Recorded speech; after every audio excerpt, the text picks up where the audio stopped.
Okay, and we are live. Welcome to a new episode of All Things Xbox Podcast. Once again, I got Logan with me. Logan, how you doing this week?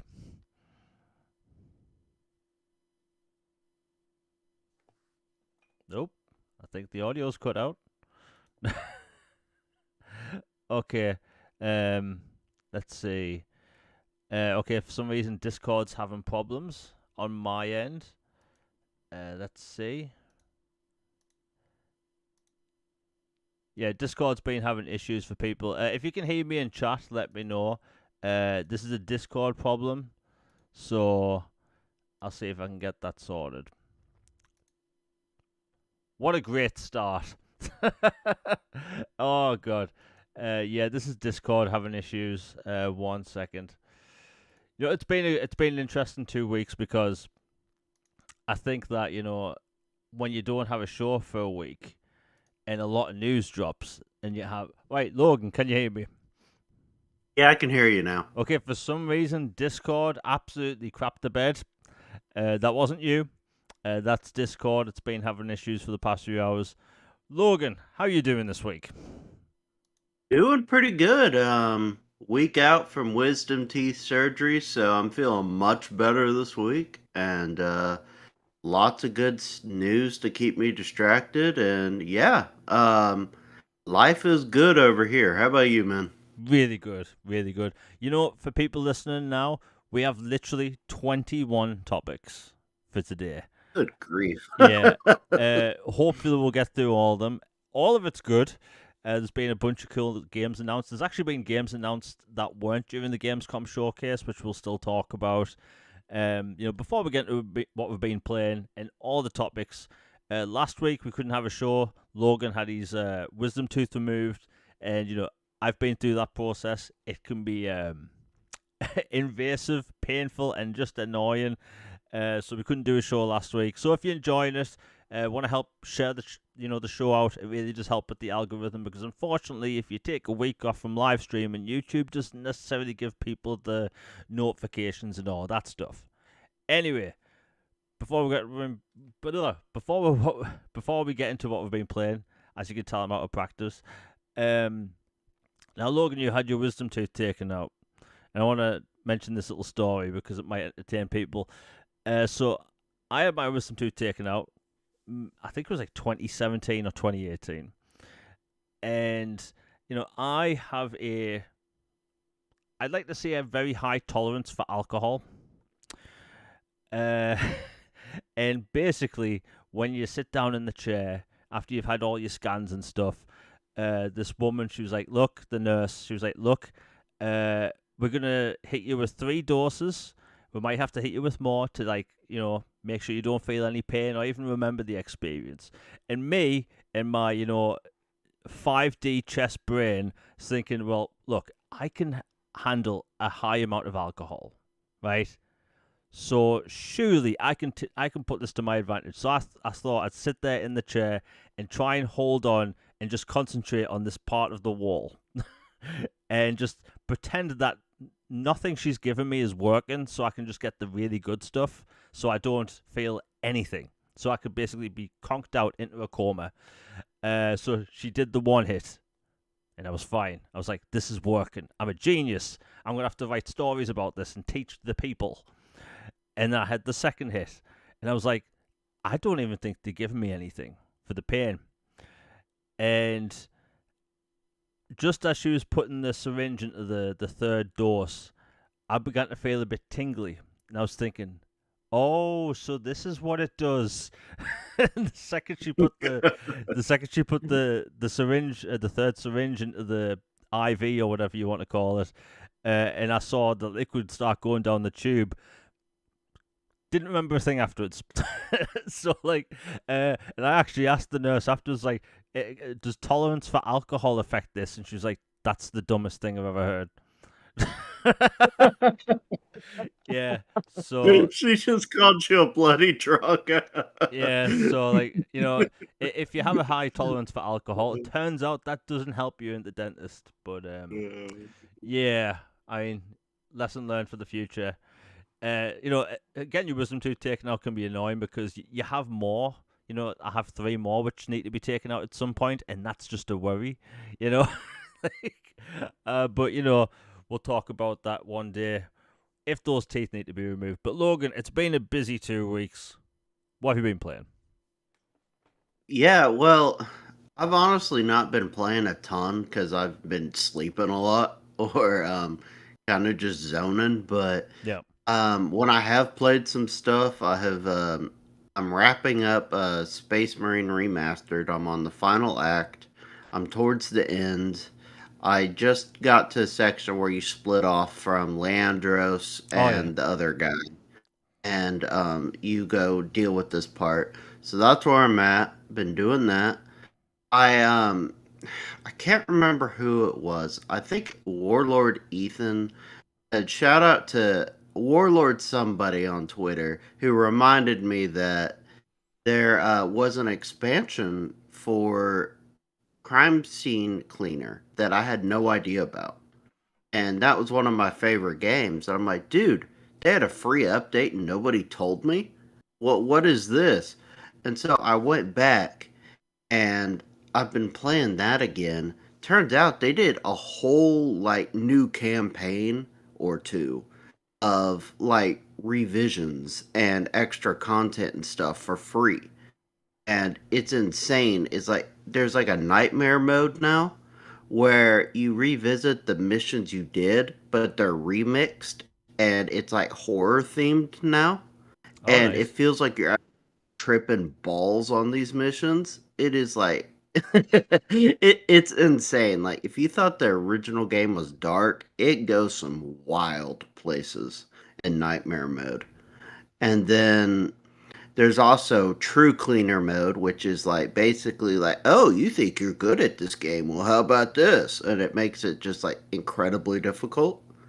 And so they've added those. They've added a bunch of skins and fun little cosmetics. Like you can turn like your power washer into like basically a proton pack from Ghostbusters, or and it shoots a laser beam instead of water. Nice. Or um, like you could change your mop into a spear with a fish on the end of it, and you wipe the floor with this nasty fish, and it's just funny, and I don't know why, but it just is.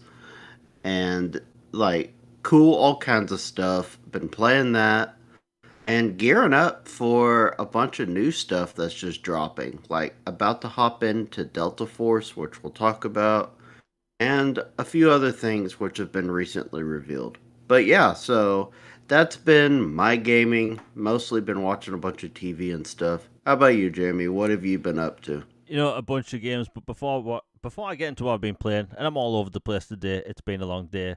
We have the first super chat of the day by Nick. Thank you very much for the 4.99. He says OG Resident Evil 2 and 3 are available to get on PSN.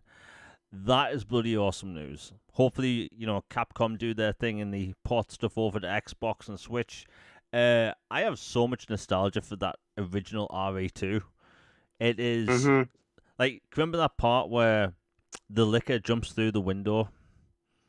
Oh, I hate the double-sided police mirror. Yeah. Yeah, like I love that game, and I think that's one of the reasons why I couldn't get into the remake. Is I tried like 8 times, but that was it Mr. X, like having this thing chase you throughout the game. Like I've said before, I'm a scaredy cat. I openly admit this. So having this invincible dude chase me around this police station, it it was terrible for me. Like I almost had a panic attack last time I tried to play that game. But in the original, that's not a problem. You know, I love how the original RE2 has the most obscure puzzles that no human would ever come up with. You need to get into this door, but you need this crank to move a statue. But to move the statue, you need to line up these 3 coins, which are located in 3 different rooms across the police station. It's like, who designed this place? Like, It's who? very Kojima coded. Yeah, It like is. none of it makes sense, but I love it at the same time. And I do say that Resident Evil 2, the original, is, in my opinion, it's one of the best horror games of all time. Um, I've probably, and the thing is, I was way too young to play that game when it originally came out, like way too young. But who cares? It was the late '90s. people's parents just didn't care. But yeah, if people get the chance, or if you're on PSN, or if you have it on PC, play the original RE2. It is incredible. And, the voice acting is exactly the best, but it being terrible voice acting kind of makes the game even better. If people want to hear really bad voice acting, the original Resident Evil. Oof. That was like one of the first games, I think, with voice acting, and it's just awful, but it's amazing at the same time. But thank you for the $4.99, Nick.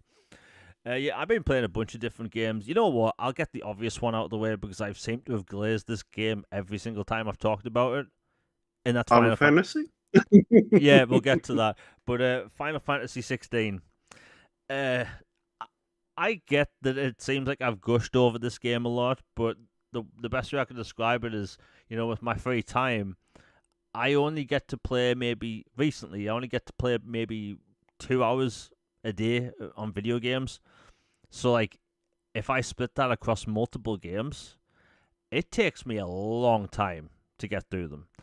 So, I'm now over 70 hours into Final Fantasy 16. I do not get the hate that game gets. I just don't get it. People hate it because it's an action-based game. Is that what we're doing now? I think the characters in that game are phenomenal. The story's amazing. The combat's amazing. I will talk up that game. And I honestly think that if you have an Xbox, that is a must-purchase. Like, you need that game. It's incredible. I've also been playing Cyberpunk 2077. I never actually finished the main story because something always came up. But I figured, you know what? No big RPGs coming out till October that I want to play. I will play through this game. And let me tell you, Cyberpunk 2.0, that update, that changed the controls for me in such a good way. Because before, the first-person shooting combat wasn't really that good. Like, if you play Call of Duty and you play Cyberpunk afterwards, the combat is stiff. But now, you can mess about with everything when it comes to the controls of Cyberpunk. You can even make it play like Call of Duty if you want. You can mess around with dead zone acceleration, all of this stuff. And you can tell that the developers from Cyberpunk, they must have had people that have worked on modern first-person shooters to come in and help with that update because it plays amazing now. So I've been playing that. I've also been playing today, I got a little bit in, and that is Delta Force. Let me tell you, for people that have been watching the channel for a while, I've been talking about wanting Escape from Tarkov on a console. And I've came to terms with the fact that we will never get Escape from Tarkov on Xbox. It just, the way that game controls, it won't work on a controller. So, Delta Force, one of the 3 modes, it has PvP multiplayer, it has a campaign, and it also has Operations, which is the extraction mode. I'll keep this brief because I don't want to bore people with extraction stuff, but let me tell you, if you're like me, and you've been wanting an extraction experience that is somewhat like Tarkov, this is it. I had so much fun. I only did 1 extraction. I was playing with 2 random people. Went into this hot zone. I think it was called the Dam. Just found some collectibles, got some guns off some enemies, and just extracted. Pretty simple stuff. And yeah, it was fun. I've kind of came to terms with the fact that I think that outside of Warzone, I think I'm actually done with PvP multiplayer. We'll talk about Battlefield in a bit because I have a lot to say, but I've been vocal about this for ages as well. Like, ever since, my obsession with Battlefield 3 back in the day and moving on from Call of Duty back then to Battlefield, I've kind of just stopped playing, multiplayer like I used to. Multiplayer for me it's always been a more social experience where I just like to play talking to my friends. But, people have kids, everyone works different hours now, so it's like, you can't really do that anymore. And, just playing these multiplayer betas recently and playing Call of Duty, like Call of Duty Warzone, I will solo maybe once or twice a week to see if I can get a win. But honestly, I think I'm done with multiplayer. I think I'm done. I'm just not enjoying it at all. Warzone is fun because it's a different kind of experience. It's it's just fun. If you want to play a solo, try and get a win. I highly recommend it. And one of the reasons why I'm looking forward to playing extraction games such as Delta Force Operations is because it isn't really like a multiplayer game.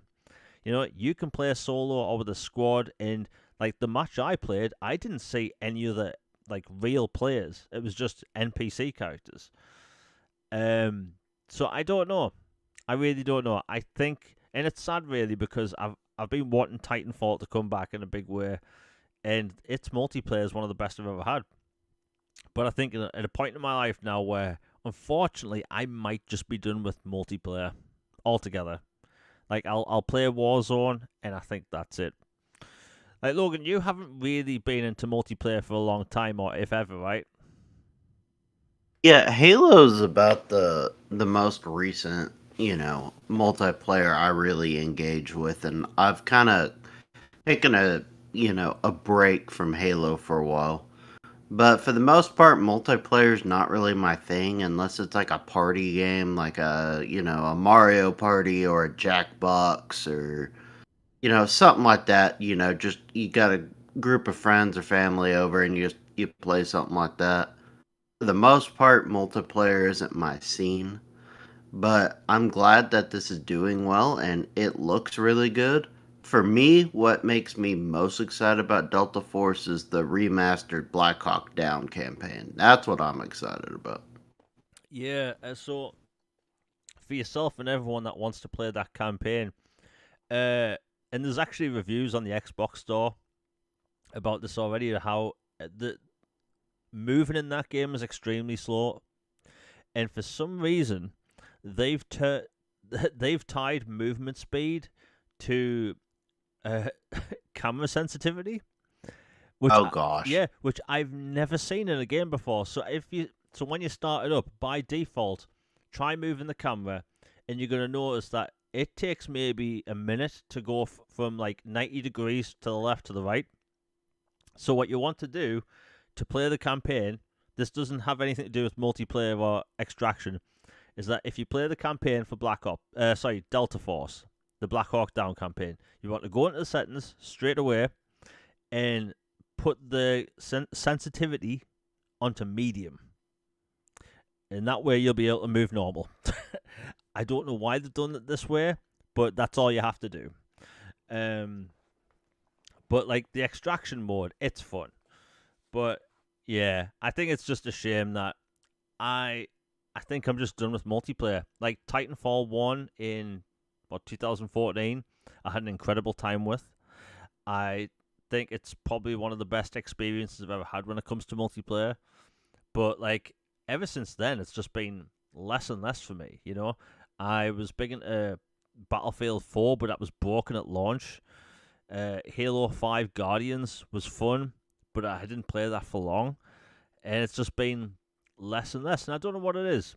I think maybe it's like the way the industry's shifted and the way games play. Like the whole like Fortnite's the biggest game on the planet, and that does not interest me in the slightest. In the slightest. Same. And I think it's cool that there's so many different characters. You have everyone ranging from Han Solo to Superman. But there's just something about like multiplayer in its current state, and just I don't know. But the friend I play Call of Duty with, I'm gonna have to talk to him about it because like I think like multiplayer is stagnant. You know what? While we're talking about it, considering this is one of the biggest topics of the week, I might as well talk about. I was going to say Star Wars Battlefront. I bloody wish. Battlefield 6. So there's been a lot of hype about Battlefield 6 for, I want to say, a couple of months now, ever since we got that CGI trailer. And let me tell you, like, there's been a lot of people that have been doing this whole back and forth online about what's better, Call of Duty or Battlefield. we see this all the time. You know, every time there's a new Battlefield, which isn't that often, people feel the need to make the whole situation like Call of Duty versus Battlefield. And I think, as someone that's been a fan of both, you can't compare the two. You really can't. You know, you have Battlefield, which is, I'm doing air quotes. It's more sim focused. There's destruction. There's more push to play as a squad. The way the maps work, they funnel you basically all over the map, whereas Call of Duty maps have these three lanes. And like campaigns, like look, I'm one of the 5% of people that actively look forward to Call of Duty for its campaign. And Same. and Battlefield, let's be honest, they've kind of crapped the bed when it comes to campaigns. I am not calling War Stories a campaign. I'm just not. That's insulting. And I downloaded the beta, and the destruction's cool. It has a bunch of problems, but people were just glazing Battlefield 6 and crapping on Call of Duty before we even saw it in action.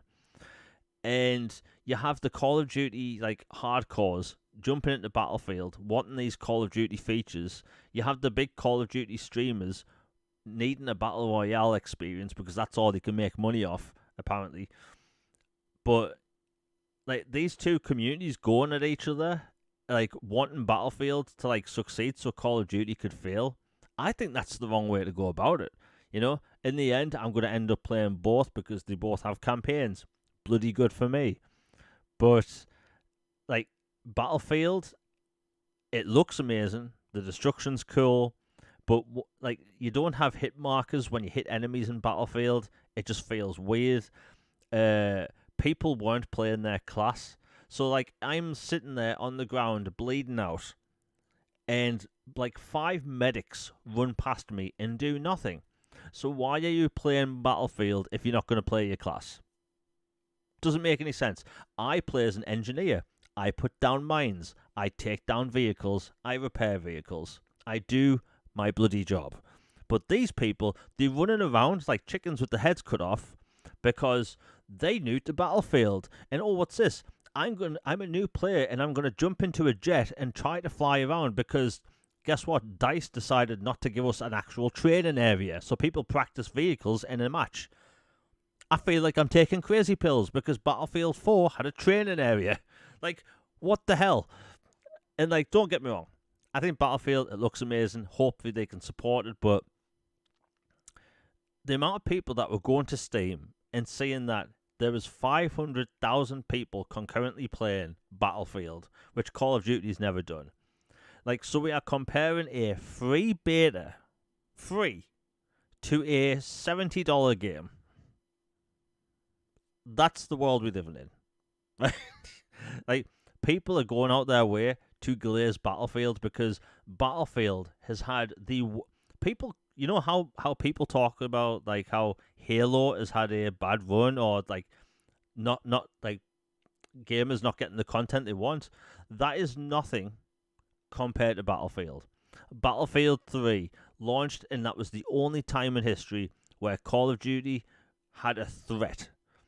But out of the 2 years it was out, we had 1 year of maps.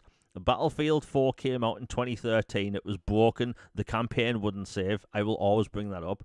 The netcode was horrible. Your loadouts wouldn't save. Maps didn't work half the time. You could fall through the map half the time. And then you had Battlefield Hardline, which is cops and robbers. Nobody wanted it. You had Battlefield 1, which was actually gorgeous and played good. But after 3 months, everyone turned into a sniper.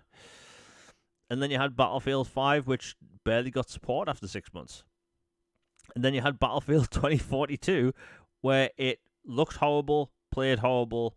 They put specialists in instead of classes. They removed Rush and Conquest as the main game modes. And all in all, it was a terrible experience. So now people are looking at what looks to be a good Battlefield game, but making it seem like it's the best thing since sliced bread.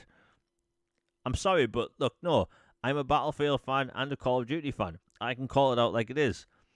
Battlefield 6 looks good, plays decent, but I'm not seeing enough there that's going to make people stay in this game for 3 years. And when we see people online making fun of the Beavis and Butthead skins in Call of Duty, which I think's right, by the way, those skins look stupid. However, by the way, if you play Warzone, those people wearing those skins stick out like a sore thumb. It's amazing. But these people that are glazing Battlefield don't realize that if they want to stay on top and keep people engaged and sell skins for 3 years until the next Battlefield's out, guess what? We're going to see Dead Space skins in Battlefield. We're going to see Mass Effect skins in Battlefield, and I'm going to be tempted by Face. You know, stuff like that. So, like, what I'm saying is people need to stop going out their way to glaze Battlefield because it's not crap this time around. Yeah, you know, like, and then we see, Call of Duty today, which we'll be talking about in a bit, but Battlefield, my impressions, it's okay. And the community seemed kind of in the same boat as me for the second week. You know, they have Rush, which is one of Battlefield's most classic modes. It's boring. The maps are kind of small compared to previous Battlefield maps. There's less emphasis on big battles with vehicles. I don't know. I think that gamers need to, like, maybe take a step back and, like, look, hopefully the studios listen to the feedback, but man, if you are a Battlefield fan like me, we've been through the ringer. We've had a decade of non-stop crap. Games not getting supported, communities leaning into following a certain meta, and I hate that term, but it is what it is. Now, Logan, you have no interest at all in Battlefield multiplayer, right? Yeah, not a flying flip, Yep. but I do have interest in a campaign if it has a campaign. Yeah, Like you, yeah, I well, play these predominantly for the campaigns, like Call of Duties and Battlefields in the past. So when they announced that the most recent one didn't have a campaign, that immediately nuked my interest in it. And so I hope it does well. I'm glad it seems to at least not be broken and horrible like 2042, which hey, there's only up from there. But in general, I'm more just hoping it does well so COD has competition. This is not a COD killer, it does not sound like. no. So in the end, just please no goofy skins and make a competent good game. That's all I ask. Yeah. I mean, the good news is it is getting a campaign. Um, I Okay, good. I think it'll be one of those things that where if you wait, you're going to be able to play the campaign in Game Pass at some point. Because if you're buying that game for $70 and you don't touch the multiplayer, I can't recommend spending $70 on a 12-hour campaign. And that's if it's 12 hours. So we'll wait and see. But hey, I wish, EA the best of luck. EA gets a lot of crap, but they've made some of my favorite games in the past. They'll always get, my support in some way. Anyway, we'll move on. You know what? We still have like 20 topics to cover. Right, we'll go over a lot of this stuff really quick. So Dying Light 1 and 2 are continuing to get updates. Techland are some of the best in the business, right? Most developers would just move on from a single player / co-op game after like a year. They still putting out updates for Dying Light 1. That's crazy. Dying Light 2 is getting some changes when it comes to stamina and movement. So if you've played Dying Light 2, and if you haven't, I highly recommend it. You use a lot of your stamina when you do certain parkour moves, like jumping off a wall running.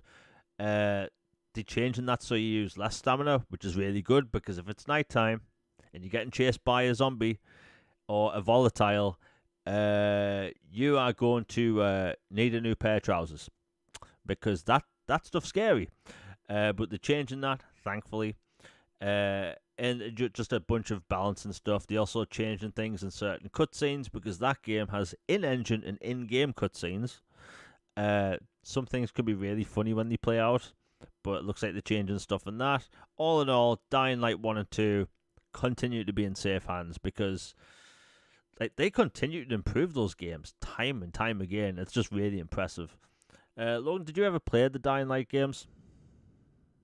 Yes, I love the first one. I still haven't played through the second one yet. I have the edition with the steelbook and all the DLCs and stuff, so I've been meaning to get to it. Just kind of been zombied out for a bit, but I'm looking forward to playing it.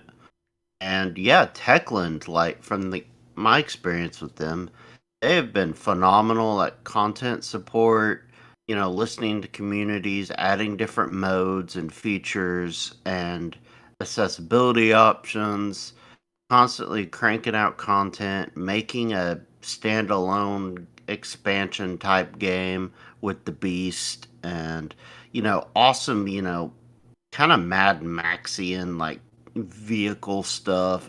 It's really, really cool what they do. Yeah, so if people want to check those out, I highly recommend them. Um, I think the first game has the better story, but the second game has the better gameplay. That's the best way I can say it. And if you can get them both cheap, which they are on sale a lot, I'd say why not. Dying Light the Beast comes out next month, and if you happen to get the version with the DLC pass back in the day, you get this new game completely for free, which is really cool. Heck yeah. And I double checked, they don't sell that version anymore because I think they figured people were going to abuse the discount recently. Because before it was taken from Xbox Live and PlayStation Network, it dropped down to like $15 that bundle. So yeah, it kind of makes sense. You can't blame them for that. It's just protecting their game. But hey, they're on sale a lot. I highly recommend it. You know what? We'll talk about this quickly. So this really annoyed the living hell out of me, and that is Mafia The Old Country. Now, unfortunately, I haven't been able to get to Mafia The Old Country yet just because of all the games that are out, and it doesn't help that it's taken me a million hours to get to Final Fantasy. There was a bunch of people complaining online in Mafia that you can't swim. Now, the reason that made me really annoyed is that there's no reason to swim in this game. It's a linear title where you're not putting any scenario where you need to swim. Yet people were comparing it to Red Dead Redemption 2, and I thought, is this where we at now with video games? So we all complain, and I do this a lot. We all complain about these bloated 90-hour games that are just open world to be open world. And now we're complaining that a linear game doesn't let you do every single game mechanic known to man. This is why game budgets are blown up as much as possible, because gamers want everything. We want the ability to swim in a pond in a linear video game. Otherwise, we're just going to complain about... Like, I went down the entire thread on Twitter about this. There was dozens of people saying they aren't going to support this game simply because it's cheap. And it's cheap because of no swimming animation in a game where you don't need to swim. Like, I know people say this a lot, but it's true. Society is cooked. We are screwed as a species. And this isn't just gaming. It goes into every aspect of life. Like, have you ever seen the film Idiocracy? That's where we are. It's very apt. Yeah, Yeah. that's where we are. Idiocracy. So, like, next time someone posts, a video of their new game, just say, is there a swimming animation? Because that was going around. Like, Logan, you probably saw that as well, right? Not the swimming part, but I saw a lot of like a lot of disingenuous takes with the game. And like, what are we doing here? Like, this will date us, but like, I remember growing up in games where, there was water and you just couldn't do anything with it. And we're just like, oh, the water looks cool. Okay, cool. Yeah. And, it's like, wow, look at the water. This is beautiful. Or if you went into the water, it was insta death. And then people would make jokes about it. And then it's like, oh, they can't swim. Haha, that's funny. Or whatever. And then they'd move on. Now it's just like, well, there's water. I must be able to do that. I'm like, it doesn't have a dang thing to do with the game at all. It is literally there as a set piece, just part of the background. You're in Italy. There's water there. Like, enjoy the beautiful scenery and touch grass. It's just we've lost the plot, like all plot at this point. If we're getting mad about fruit physics and a market stall and a Halo multiplayer, or pawns in Spider-Man, or swimming in a creek or whatever in Mafia, because it doesn't let you go full on Red Dead Redemption 2. I'm like, buddy, you know how long it took for Red Dead Redemption 2 to develop and how big a team that was and all this other stuff compared to this? Like, we need to just adjust and just accept things as they are. Yeah, I mean, if people want, like, Red Dead Redemption 2 came out in 2018, and like that game took like 8 or 9 years to make. It was in development before the first game, shipped, and like no wonder that game has basically every game mechanic known to man and every animation known to man. But like this is a linear game where you play as a gangster in Sicily in the early 1900s, and there's no reason for you to swim in that game. I just laughed. It's like you mentioned a few minutes ago with the Halo and the fruit thing, right? Like I get back in the day with Metal Gear Solid 2, being able to shoot up the fruit and it tearing apart was interesting. But if you play in a multiplayer match and you're just stopping to look at fruit, like really, you know, like gamers' priorities are they're cooks. Like I can't say it enough. Like gamers, most gamers that I see online, their priorities are messed up. People want Hellblade 2 style graphics in a GTA style open world with like the most intricate physics systems known to man. And then you want You're these not games. getting that this century. Yeah, it's not happening. And they also want these games to come out on a 3-year dev cycle. you know, like, I'm sorry to tell you, it's not bloody happening. And do you know what's funny? When I posted about that, one of the replies I got was like, but Jamie, you can swim in Final Fantasy VII Rebirth. What's that meant to do for me? Like, why are we bringing a different game up in a different franchise that's also open world in a Mafia conversation? Like, I honestly, I'm surprised I haven't pulled out all my hair yet, because the imbeciles I have to deal with on a daily basis, honestly, is shocking, right?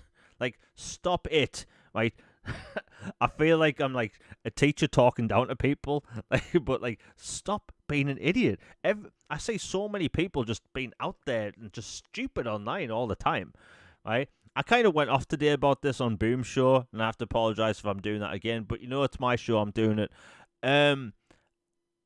Just because it's the internet doesn't mean you have the right to say the dumbest crap possible and get away with it. Not on my watch, right? Stop it, right? Complaining about water stuff in a Mafia game? No. When the next Mass Effect game comes out, are people going to complain that, I don't know, maybe there's no mantle in animation because, the first 3 games didn't have one. Actually, technically 3 did, but you know what I mean. I'm sick to death of this crap we see on a daily basis, because we see clickbait everywhere. You have people grifting. You have people just angry that certain animations in game aren't in games. And, some people got angry a couple of years ago that Elden Ring used a similar dragon animation from, I think, Dark Souls 3. It's like, at the time, I didn't care. Elden Ring turned out It's to... the same developer. Yeah, same developer. I don't care if games honestly reuse assets. I put that out there. I do not care. Right? Just make the bloody game, and people need to shut up.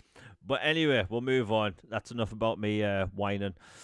You know what? We've got some really cool stories. Now, Logan tagged me in this the other day, and I was so happy because, this is a happy story about something I like, which is nice, and it doesn't happen that often. there's a franchise I talk about all the time and nobody cares about because it's such a niche game, and I understand, but it's so much fun. And that is, and if people watch this podcast, you may notice there's a game sometimes in the background where you're floating around in zero G, tearing apart spaceships. That's a game called Hardspace Shipbreaker. It got a Kickstarter back in like 2020 or something, and then it got its console announcement in like 2021. And it eventually came out, launched in Game Pass, and it's called Hardspace Shipbreaker, and I love it. I absolutely love it. That all you do in that game is dismantle and recycle spaceships. That's literally it. And it's addictive. It's super addictive and it's relaxing at the same time. And the developer kind of went on to move to other things. Focus Entertainment published the game on console. And it turns out they own the rights to the franchise now, and they're going forward with multiple games in development set in the Hardspace universe. Now, I'm aware that out of everyone listening right now and people listening later, probably don't care, but I wanted to mention it quickly because that game, to me, injected it into my veins. Right? I love sci-fi, and that was just absolutely amazing. Like Logan has the Power Wash sim. For me, it was Hardspace Shipbreaker. That game is. I'm trying not to say certain words I can't say on the channel, but that game was addictive. I need that game, and it was really cool. You know, just tearing up spaceships. That's technically what Isaac Clarke's job was in Dead Space, but you didn't get to tear apart spaceships because you were being chased by necromorphs. So there's that. But yeah, Logan, that's good news. You didn't really get into that, right? I have it. I haven't played much of it, but it's one I've been meaning to give a second chance. And like you, like I really enjoy like from time to time these relaxing games. Like Power Wash Sim is like my addiction on there, or Crime Scene Cleaner is a basically a Breaking Bad version of Power Wash Sim, and it's just something about them. Like you play them, they're low key. Like there's a story, but it's not too intense or complicated. You put on a podcast in the background or some music, and you just zen out and you clean. And it's just something cathartic and happy and peaceful about it that I really like. And the expansions and all the crossovers, it's like, so I totally relate to you, Zen, into this. Like the idea of, methodically tearing down a ship to the studs and recycling it and starting over the process on a new one while you're floating around. It sounds very just tranquil and kind of like, Stardew Valley is another one I love. Yeah. Like, there's just something about those Harvest Moon and Stardew Valley type games where it's like, you know what? Not everything has to be a fist fight or, a dragon slaying quest or, guns blazing, invasion. It's like, you know what? I want to ride my horse and plant some turnips and make a profit. Sometimes you're in the mood for that. So I'm happy for you. I saw that. I'm like, I got to let Jamie know. He's the one guy I know who Yeah. wants to hear this Yeah, information. I'm So, I'm one yeah. of the dozen people that are talking about this game on a regular basis. But yeah, that game was just so addictive. If people get the chance, maybe it'll come back to Game Pass or something, or if people can get it in a sale. But like people talk about most impressive, like I'm doing air quotes, next gen games. That's one of them.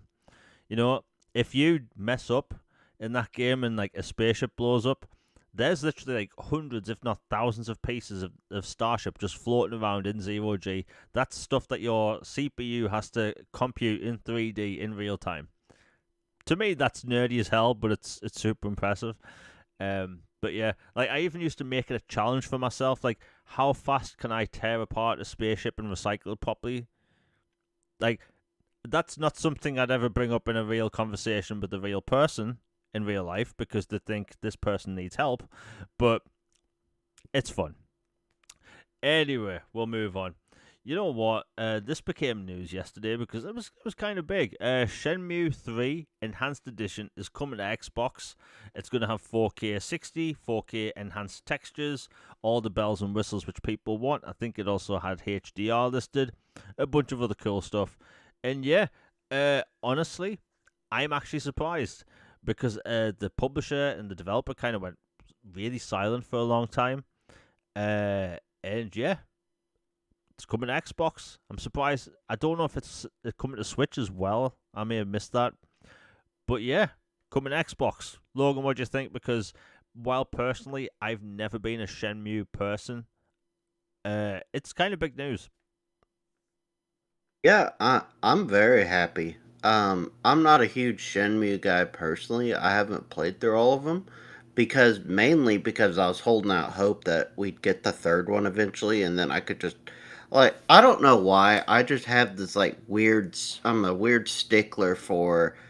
I don't want to start a series or do something if I know I can't finish it or Yeah. something like that, or get like the beginning, which was like why held off on Crisis Core so long because it's like I know they blue ball you at the end about Final Fantasy Oh yeah. VII, Yep. but Final Fantasy VII isn't here. Well, now it's coming, so now I'm gonna get Final Fantasy Crisis Core and then Final Fantasy VII, and plow through them all. And so I had been basically holding out hope, and it had taken a while. This was a near. It wasn't at launch, but it was a very early Xbox One PS4 gen game, like old, for that generation. And I remember it came out with a steelbook, like Best Buy had them. It was like a silver steelbook or whatever. And I was always like, man, I kind of want that, but why would I get it and not actually play the game? So I was waiting. Now it's finally coming, and they have extra content, revised stuff, and it's on Xbox. And Shenmue 2, I remember famously was on the OG Xbox, and it was a big deal at the time. So I'm glad Xbox fans finally are rewarded for their perseverance and patience. And Inen, I think that's how you pronounce it. At least that's how it looks like Yeah. it. The publisher, thank you to them. And yeah, they listen. It might take a while, but it seems like publishers do listen if you're respectful and kind and persistent. Yeah. You know, yeah, it did change publisher. I think that I think it came out with like it was either Dice or GDC or something recently where like 90% of developers were asked like, do you want to have like your games be multi-platform, and they all said yes. So like especially after a bunch of games that were announced today, which we'll go over, that's clearly the case. 90%, Good. which is good to see. So I think a lot of people will be happy about that. By the way, when I posted about that yesterday, uh, literally 5 Shenmue accounts just randomly start following me. it's like Same. it's I like was like, hey, I respect it. yeah, it's like But hey, if that's what they like, who cares, you know? I think I lean more towards the Yakuza type game. But hey, happy for everyone that's wanted for a long time. And you know what? Let's see what else we've got here. Uh, yeah. So this isn't something I was really going to talk about, but I'll bring it up anyway because I thought it's a funny little anecdote. Actually, no, I want to mention something you said, Logan. You said that you don't want to buy something until all of it's available on your platform, which it that's completely valid, makes sense because why would you want to get into it if you couldn't finish it? So you mentioned Crisis Core. Now I want to talk about this quickly because I burst out laughing really. So a lot of people have been telling me for the past 3 years they don't want to get Crisis Core unless they can get the 7 remake on Xbox, right? Perfectly valid. Uh, Now, when Crisis Core came out on Xbox and I finished it at like 3 in the morning because the ending of the game is kind of long with the cutscenes, the battles and stuff. Not really any save points. So at the end of the game, bear in mind it's like 3 in the morning. It's pitch black outside, And I'm having this amazing experience. And I won't spoil the story for anyone, but I had this amazing experience. I'm like, this is one of the best Final Fantasy games I've ever played. After the end credits play, and this isn't a spoiler because it's a prequel, after the end credits play, you are shown the opening cutscene of Final Fantasy VII Remake. And bear in mind, this is 2022. So I'm playing this game and I'm like, wow, that was amazing. And then that cutscene plays. And I'm like, there's no way they're doing this. Did not. And then it says the story continues in Final Fantasy VII Remake. And I must have woke up everyone on the entire street when I said, you just did what? No way, right? No. Right? I was in denial about what I just watched. And it's like, here we are now, 5 years later or 3 years after that, and it's coming. And now I can continue to talk up Crisis Core because I think that game is bloody amazing. It's a 20-hour JRPG and it's so good. So good. But yeah, back onto the topics. So I wasn't going to talk about this, but I'll talk about it quickly because I think it's entertaining. So, Logan, did you know it came out a couple of days ago how much Dragon Age the Veilguard cost? I haven't seen a cost. I did see some news from BioWare about how they basically scrapped the idea of a remastered trilogy, which would have been good. Yeah, so Dragon Age the Veilguard cost $200 million. Oof. That's 200 big M million. Now, when I saw that, my jaw hit the floor because, there's always been this thought that, Mass Effect is more popular than Dragon Age. Dragon Age has less market appeal, but the truth is, Dragon Age Inquisition sold well. Dragon Age 1 and 2 sold pretty well. So, like, 200 million, though, for that. Oof. And the thing is, I That Qunari program didn't change itself. Yeah, I'll never forgive that. You have this amazing dark fantasy franchise, and it's like grim. If people haven't played Dragon Age Origins, the opening cinematic is grim. It's this very lived-in world where it's war-torn. They're fighting these the dark spawn. There's people being slaughtered. It's amazing, right? I sound like a masochist saying that, but it's great what they're doing, right? And there's this enemy race called the Qunari, and they are basically this universe's version of, I want to say, just badass Klingons, right? That's the best way I can describe it. They are like a warrior They're race. zealots. They're really cool. Yeah, they're really cool. And then they kind of toned them down a bit in Inquisition. But in this game, the Veilguard, they are these like, super enlightened, nice people. They want to be your best friends. Maybe go for, a mocha latte or something. And the attitudes and everyone's just super nice in that game. The whole world is nice and colourful, which is weird because it's a dark fantasy game. And, it had a bunch of issues. The story, the writing, all that stuff. The combat, though. I will say this. I think the combat in that game is really good. So yeah, I think Dragon Age is done as a franchise. Like from what I've heard from people at certain studios, it's done. Dragon Age is done. But it also came out that apparently people from EA were wanting to do a remaster collection, which I've also heard. However, Dragon Age's source code is so messed up that they would have to get the original developers from Dragon Age Origins. And EA is just not going to put the money in because they don't see a return. Like Mass Effect Legendary Edition was a sure thing because you had millions of people that have been wanting a remaster for years. Sure thing. And they also shooter games.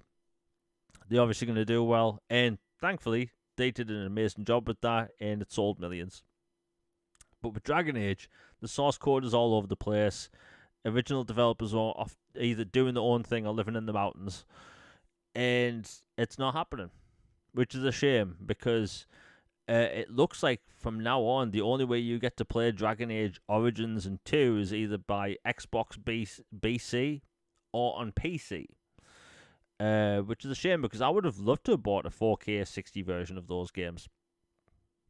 But yeah, Dragon Age is done. BioWare is officially a Mass Effect studio now. You might be thinking I would be giddy with that information, but no, I'm terrified. Nothing scares All me. in one bucket, baby. Yeah, all in one bucket. If anything goes wrong with this next game, and by the way, we will be having a live stream either in podcast form or something at some point in the near future because I'm going to predict how the next Mass Effect game is going to fail. But I'm not talking about this today. BioWare, my God. I'm triggering myself just by mentioning this. Not having Dragon Age in any capacity come back is a bit of a shame, but hey. But speaking of Dragon Age, Dragon Age: The Veilguard is coming to Game Pass I think on the 28th of this month. I have said that I like the mission structure in that game. It's hub world game design. I actually like the gameplay in that game, so I highly recommend people try it. And considering I find all of the characters in that game extremely unlikable, I'll probably just kill them off.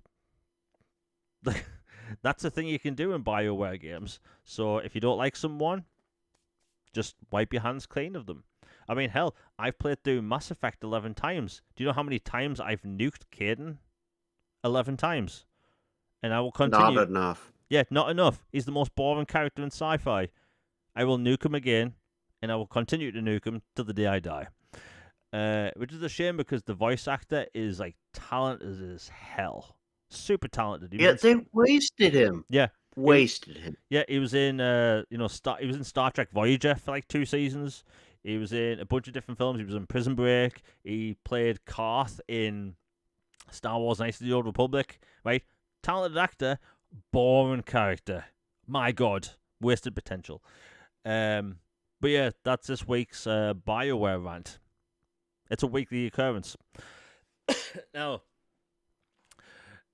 Jeff Keighley had his yearly Gamescom open night live. Oh, and by the way, we're about now into the show. If you've enjoyed it, please share it out. Again, we didn't have a show last week. YouTube's algorithm is very sensitive, and not having a show one week can impact the following week. So if you're enjoying it, please share it out. It's greatly appreciated. And hitting the like button. I hate saying that because it comes across as like cringe and that YouTuber thing. But liking the videos and live streams does actually help with the algorithm. So if you want to do that, it's greatly appreciated. So Jeff Keighley held his opening night live show, and, you know, to his detriment, he does kind of overhype every single show he does. You know, subtle things he says makes people think, and it's partly our fault as well. You know, are we finally going to get, you know, Half-Life 3, you know, or anything really? And I think this time around, people were kind of justified with people being annoyed, but there were a bunch of good games there. Now, I've wrote down every single game that was announced there that is coming to Xbox, and we'll quickly run over all these games and we'll talk about a few of them. So, the first game that was shown off was called Valor Mortis, which is a first-person kind of Revolutionary War Souls game. It looks super interesting. I think that's coming to Xbox in 2026. There's another game called...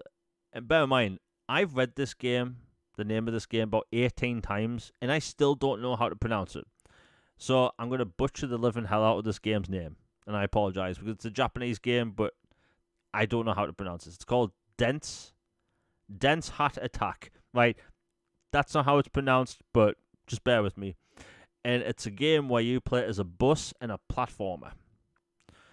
Not going to lie, it's a weird concept for a video game, but I'm all there for it. It looks super cool. It's basically part platformer and part Infinite Runner. It looks super cool. Next up was Bubsy 4D. Now, I never actually thought this would happen, you know. But they did randomly announce a Bubsy collection about 2 weeks ago on Twitter, so it was clearly, aimed at this, and it looks pretty cool. It's been a long time since we've had a Bubsy game. What, Bubsy 3D in the 90s? So it's been a while. Next up, they showed off the Black Ops 7 trailer. Now, considering they didn't show multiplayer off because that's usually kept towards a later date, they showed off campaign. It's going to feature a 4-player co-op campaign where each character plays completely differently, which I kind of like. It's set after the events of Black Ops 2. It's also going to carry forward some story elements from Black Ops 6. The naming convention is going to kill me today, so I apologize if I mess it up. It looks super cool. And for the first time ever, and normally I'd hate this idea, but I like what they're doing. They are doing end game content for the campaign. So when you finish the campaign, you get to play the game still. There's an open hub area where you get to level up your character and stuff and practice. But there's also like infestations of these zombie-like creatures and robots that will try and attack your base in this like open map area, where progression also continues. So I actually love the idea. So if you're like me and Logan that play these, single-player first-person shooter games or campaigns, you're going to get more than your 12-hour experience. You're going to get maybe 30, 40, 50 hours, depending on how long you want to play it for. Honestly, Call of Duty gets a lot of hate. Black Ops 2 is one of the most revered campaigns, so there's a lot on this for the fans. For me, I love the look of this. I think it looks phenomenal. It has wall running, but there's no jetpacks. It's not like over the top. The combat doesn't look like Infinite Warfare or Advanced Warfare with the jump packs. It looks like it's still boots on the ground, but with some gadgets, which I kind of like. The campaign looks cool. They're messing around with that neurotoxin virus that was in 6 to do some crazy stuff in the campaigns, which I'm all for. So, hey, I'm looking forward to this. Logan, what do you think? Because Black Ops 6 was great. But this looks like it could be even better. Yeah, I'm super pumped for this. The idea of, a 4-player campaign, kind of like we used to have with the older Halos or Gears of War and, stuff like that, is just super cool. I'm glad to see that 360 era mindset brought forward as a true sequel to, a 360 juggernaut in Black Ops 2. And yeah, it looks awesome. I can't wait. I'm day one. Yeah, it looks super good. And, for people that may have missed it, and it's actually wrote on the splash screen when you turn Call of Duty on, you can play the beta early if you pre-order it, but it also said that you can play it early if you subscribe to Game Pass. So similar to last year's Call of Duty. Now, a bunch of information leaked about Call of Duty, where it's going to have the biggest map ever in a round-based zombies game, but it's also going to have a bus similar to the Black Ops 1 zombies mode. Logan, did you ever play the zombies mode in the first Black Ops game? Oh yeah, I loved it. It was a lot of fun. I remember like the heck is this like zombies in a Call of Duty? Because I played this before I played World at War, so I had played them in reverse. So Yeah. zombies was new to me entirely. But I really enjoyed it, and I'm glad to see what they're doing here. Yeah. The funny thing is, that's the order I played them in as well. And I actually like the idea of playing zombies that way. Another thing they also announced is, for people that don't remember, Dead Ops Arcade is coming back. So, Dead Ops Arcade was in the original Black Ops game, and it's a top-down zombie game. I don't know if you remember that, Logan. I don't remember that. It's been a hot minute. So, Dead Ops Arcade was a single player or up to 4-player co-op, top-down twin stick shooter zombie survival game. where basically you just run around this map collecting weapons and surviving zombie hordes. Super fun game, super simple. And I will say this about Treyarch. They do seem to like pack their games with a lot of content. You know, people hate on Call of Duty for being, short campaigns, not much content. But if you look at Black Ops 1, Black Ops 2, I can't speak for 3 and 4, but if you look at those first two Black Ops games, they packed them out with tons of different modes, tons of different things to do. Like, we used to have theater mode in Call of Duty, which I miss, but yeah, Treyarch, this might be controversial. They are the best Call of Duty developer at the minute. Putting it out there. Also, Raven Software is making the campaign as well, so it's going to be good. But yeah, the game looks great. I think a lot of people are going to love this. And if people think that Battlefield's going to stomp Call of Duty, they don't know how big the Call of Duty fan base is. Like Black Ops 2, Especially Black Ops. yeah, like Black Ops has a huge fan base anyway, but Black Ops 2 fans, like, people have been wanting Black Ops 2 anything for a long time, so they're going to be happy. Ask Major Nelson. Yeah, Major Nelson, he's hyped for this. But yeah, let's get into the rest of the games because there's a lot. So, Lords of the Fallen 2 was shown off. It was a CGI trailer, but you kind of get the gist of it. It's more of the same, but they said it's going to be bigger and better than the first game. They supported that game for a very long time. I think it sold 3 million copies. And if I remember correctly, it's in Game Pass right now, and there's also a friend pass, so someone else can play the game as long as they download it and have your friend code or whatever it's called in game, which is really cool. More developers need to do that for co-op. You get some really bloody good goodwill for that. You know what? I think the next game that was shown off might actually be the biggest game of the night, and that is Lego Batman Legacy of the Dark Knight. I have not seen this much hype for a DC game since Batman Arkham Knight. I'm not even kidding. People are going absolutely wild for this game. So for people that don't know, it's a brand new open world Batman game made by the developers of Star Wars. Lego Star Wars, the Skywalker Saga. So the ones that make the big Lego game.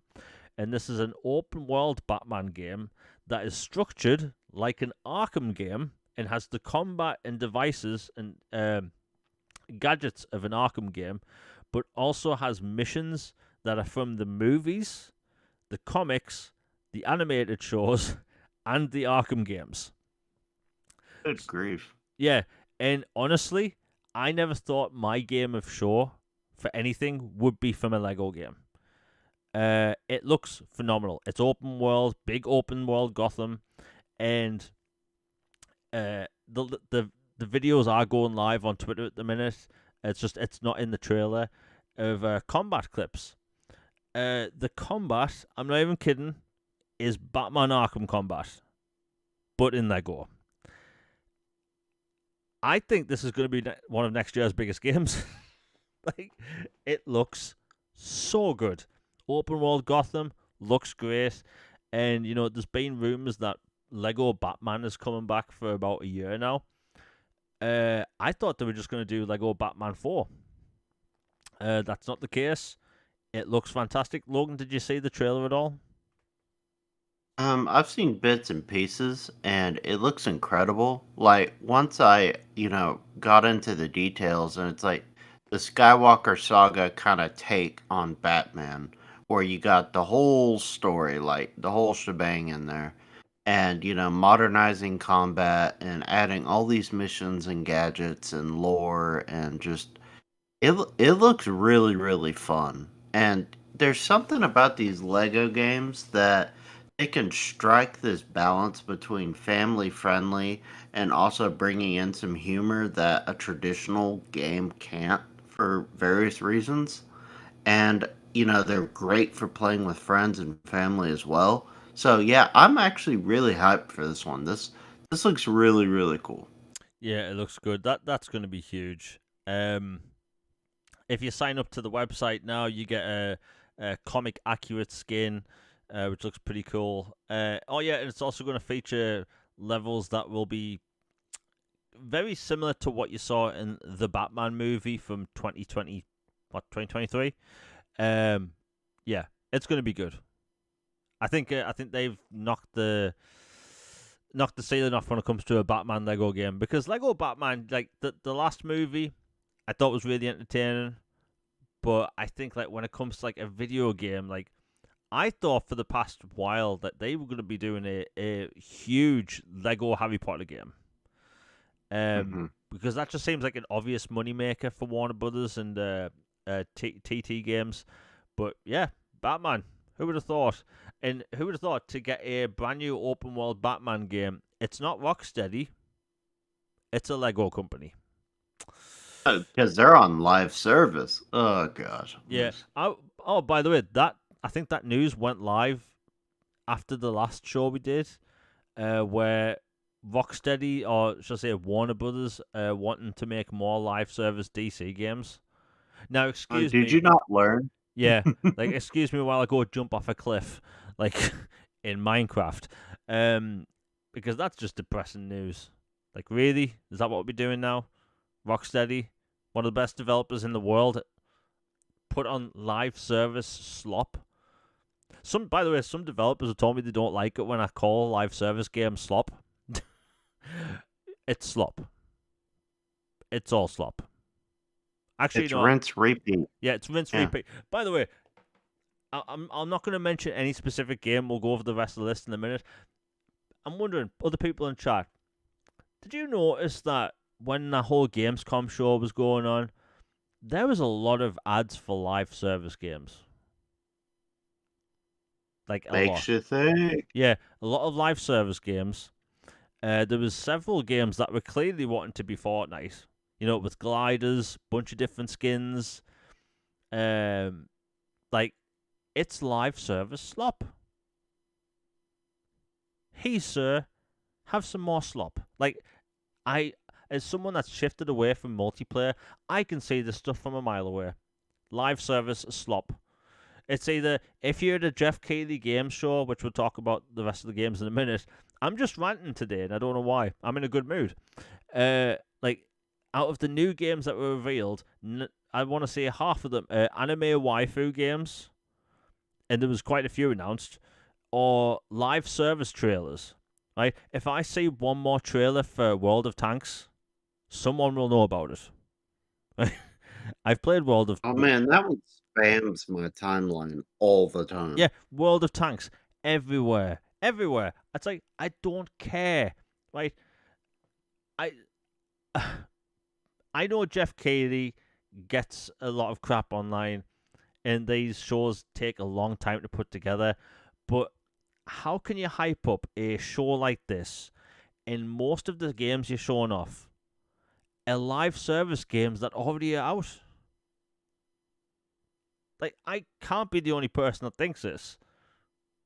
Right? So, anime waifu games, fine. And I don't actually have a problem with anime waifu games, but it's the fact that there seems to be this cookie cutter layout of games. We see it Game Awards, Summer Showcase, Gamescom. It's waifu games, waifu games. You know, Fortnite clone games. You know, free to play ads for games that are already out. World of War Tanks, Thunder Tanks, or whatever the one with the planes are called. War Thunder. That's it. You know, Warframe, Destiny, like. Surely other people can see this is the same format, just with a different logo. Anyway, that's me ranting for the 5th time today. So yeah, Lego Batman looks great. There's a game coming out which was announced for Xbox back in, I want to say, 2019, but it was delayed a bunch of times. And it's a horror game, a AAA looking horror game called Routine. It's very much inspired by Alien Isolation. In this world with automatons. It looks very creepy. There's a new trailer up on the official Xbox YouTube channel. Next up, they showed off a new trailer for Onimusha, Way of the Sword. This game looks fantastic. I mean, Capcom, they're just on a roll, you know. They And cook. yeah, like, can you remember the state of Capcom 10 years ago compared to now? People thought they were going to go bankrupt and be sold off. It was that bad. And then Monster Hunter World saved their bacon. Yeah, like before Monster Hunter World, they were coming out with just straight up ports of old Resident Evil games, like Resident Evil 4 port, like not even remaster, just port. Resident Evil 5 port, and then nothing. But ever since Monster Hunter World, success after success, and I love that.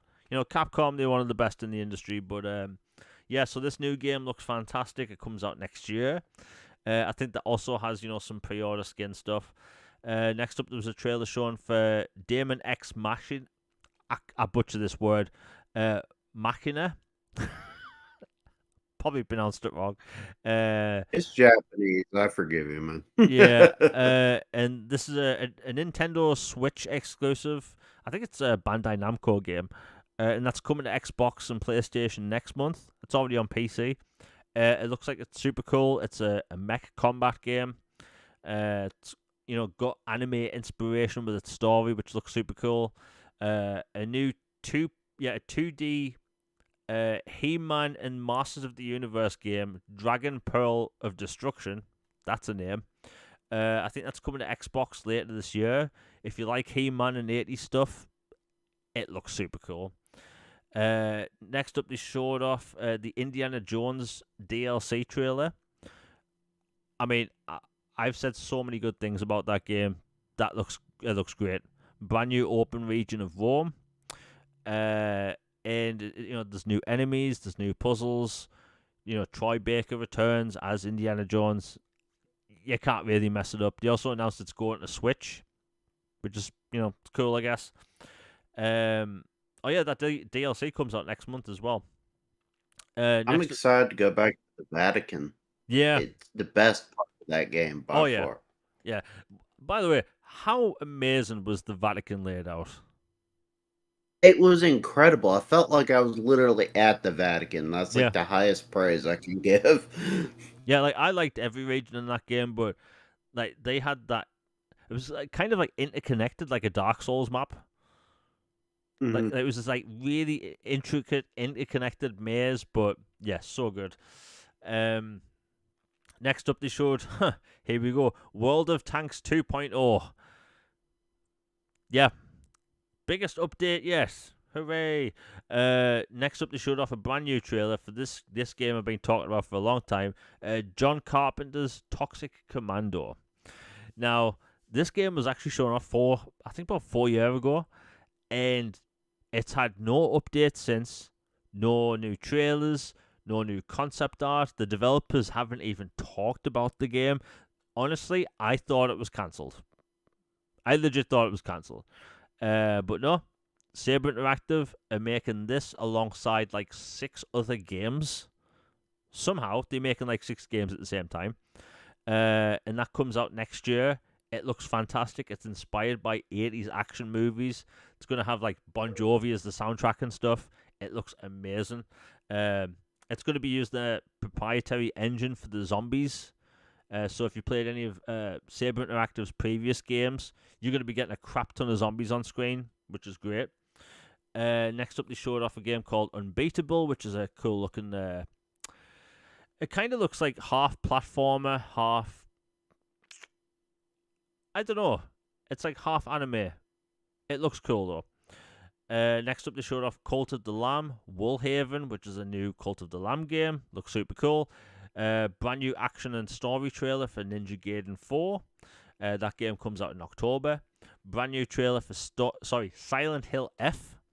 Now, by the way, that game doesn't have guns or anything. So every creature you fight in Silent Hill F is with melee weapons. So if you're like me and you're a scaredy cat of horror games, that's going to be fun. Good luck. Yeah, oh my god, I'm going to be terrified playing that. Next up, they showed off a trailer for Chronos The New Dawn, which is a sci-fi horror game. Basically, if you like Dead Space, this is the closest thing we're going to get to a new Dead Space game. And it's horror. So I'm instantly scared already. And it's sci-fi. From Bloober. Yeah, and it's Bloober, so it looks great. I think people are going to like that. Brand new trailer for Outer Worlds 2. I've said enough about Outer Worlds 2. It looks fantastic. Bloodlines Vampire Masquerade 2. Oh my god, it actually has a release date. um, That game is undead. yeah, that game, it had its full reveal trailer in 2019. It had its gameplay trailer alongside the Xbox Series X Summer Showcase, and then they've just been silent since and just delayed it and delayed it. I think that it might be the most delayed game this century. Like, I'm not even kidding. Like, it's been delayed so many times, and it's finally coming out in October. Finally. And it looks surprisingly good.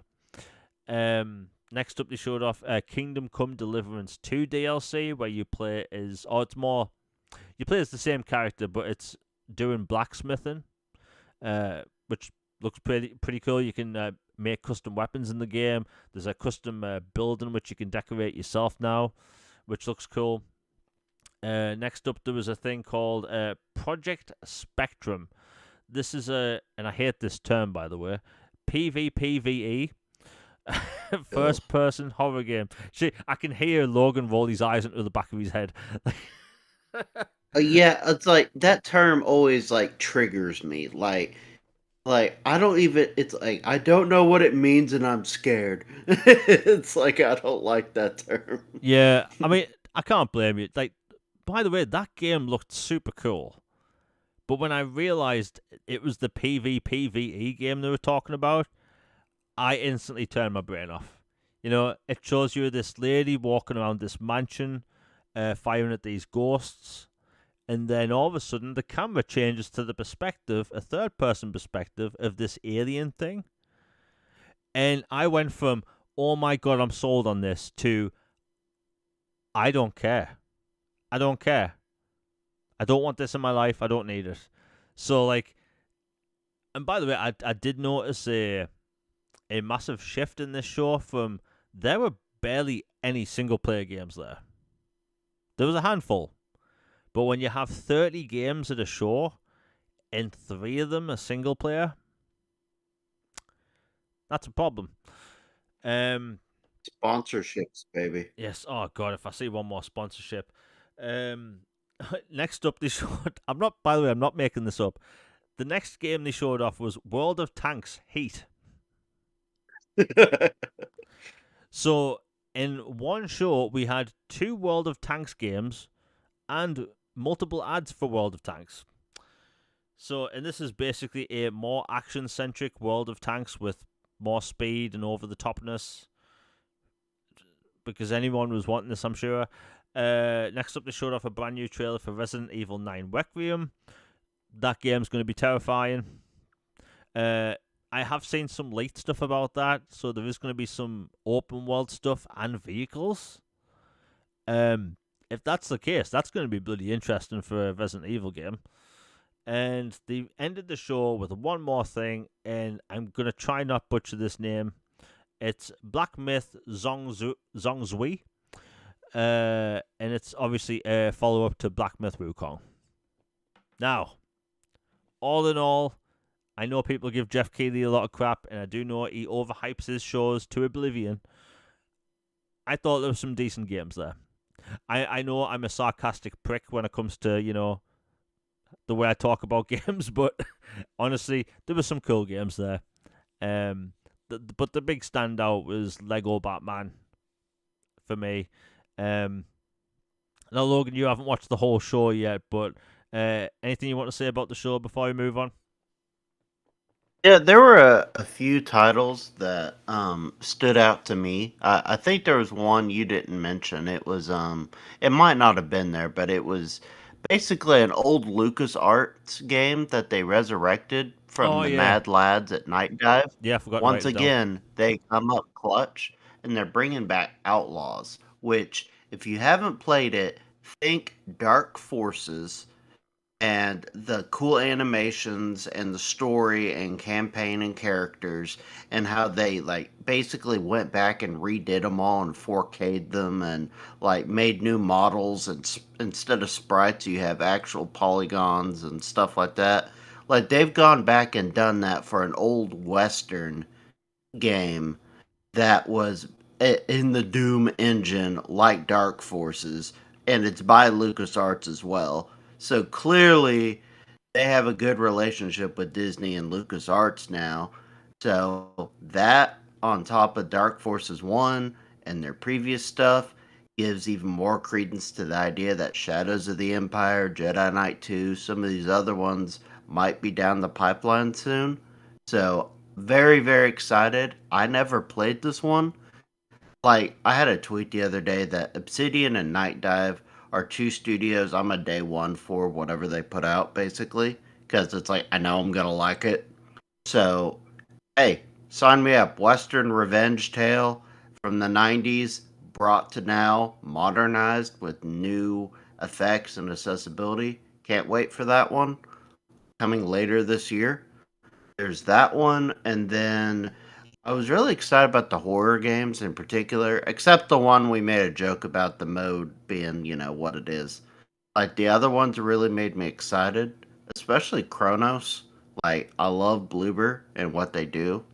I even liked some of their quote less good games because I liked the genre so much, and I could tell they had a passion for it, even if they weren't, kind of like Obsidian before they were acquired. Like you could see the writing and the craft was there. They're just technically limited in some stuff, but I'm really excited to see that one, and then Silent Hill F as is like having to fight off with like a wrench or a rebar or whatever in this brutal modern or old Japanese setting. Like, can't wait for that one. Lego looks great.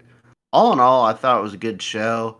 Yes, there's always an unholy amount of ads, and Keeley always, hypes this up as the second coming, and it never is.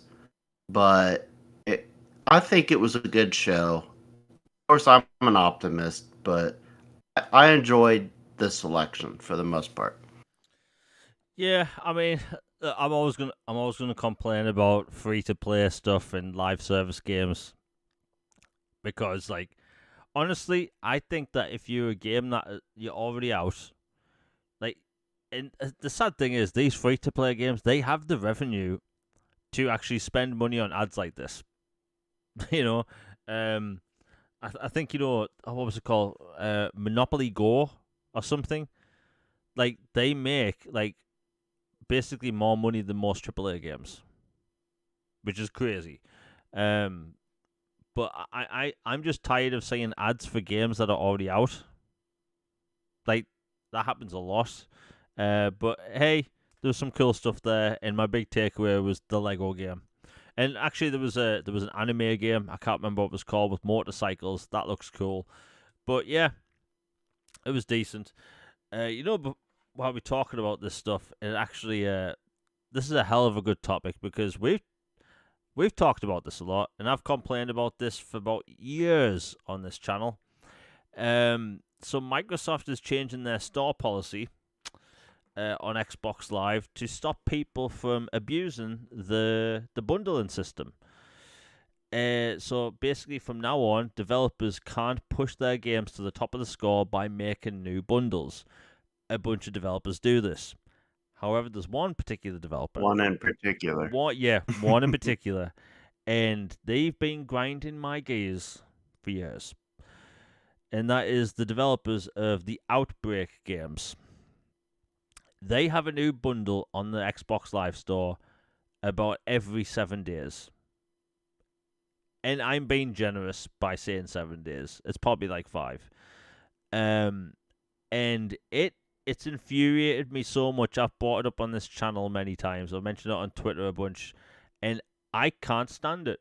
You're looking for the hottest new release, a game you've been looking forward to. Maybe you didn't wishlist it, but you go to the store to find it, and you see, Outbreak, the Fedora Chronicles. Like, I felt like I was taking crazy pills. I was going mental about this for years now. And finally, people at Microsoft listened. I've seen a couple of developers in particular take advantage of this, but like there's other games that could be getting priority at the top of the store. You know, game game companies or indie developers that have like worked there hard, blood, sweat, and tears making this game, and rather than it being at the top of the store where it should be, it's on the second page because you have this slimy developer doing this on a weekly basis. Thankfully, that's not happening anymore. And the other day, I posted a video of just a rundown of all, at least some of the bundles this developer did. And there's like, there's one called Outbreak: The Full Monty Collection. They ran out of names so fast. They were just given these random names. So thankfully they've stopped. And I checked the store last night. Bear in mind, I'm so paranoid about this. I'm going to check again tonight. No more store manipulation. Thank God. People give Microsoft a lot of flack for not listening.